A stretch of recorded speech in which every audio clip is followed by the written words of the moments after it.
Я иду по дороге, которая шла вдоль края плантации экспериментального участка. Площадь участка именно этого была 2 гектара, измеренная нами где-то 1,4 гектара. Я покажу сейчас вам еще одно место, где сохранились кустики чая в виде рядов. Здесь ничего в этом месте не делалось. Вот. Лес — это край тех 2 гектаров.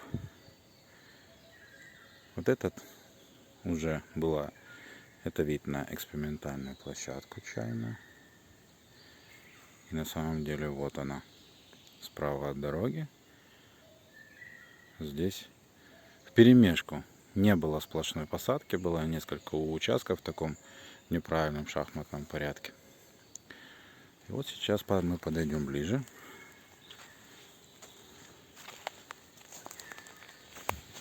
Посмотрим, как выглядит сейчас чайная неокультуренная часть.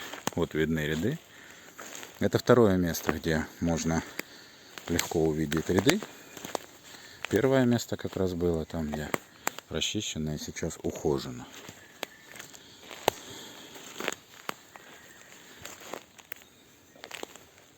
Вот он. Вот это он. Это его максимальная высота. Из-за того, что ветки тонкие, они обмерзают.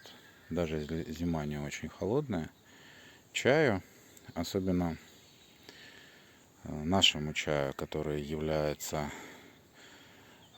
прямым родственником, потомком грузинской популяции. Сейчас можно говорить об сабпопуляции украинского чая.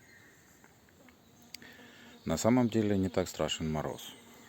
Но обычно все-таки, если есть мороз, есть какой-то снег. Но даже если его нет, то в целом где-то до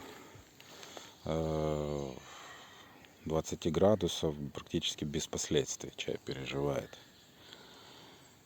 Страшны ему оледенения и заморозки. То есть самое плохое, что может случиться с культурой, это ледяной дождь, холодный дождь и заморозок.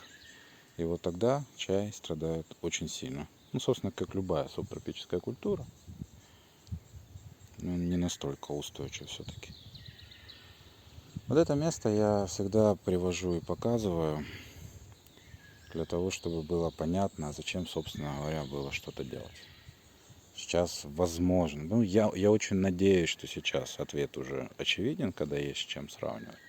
Но так было не всегда. Достаточно долго было различные мнения, что вообще ничего делать не надо, пусть он себе здесь растет, как-то выживает. А по поводу выживания вопрос очень интересный. Культура чая вообще растет где-то 80-100 лет.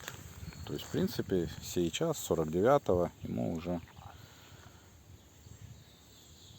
уже получается 70 лет.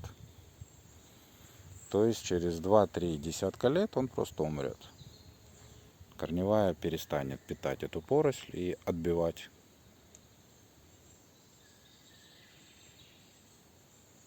Так что исчезнет он здесь вполне естественным образом.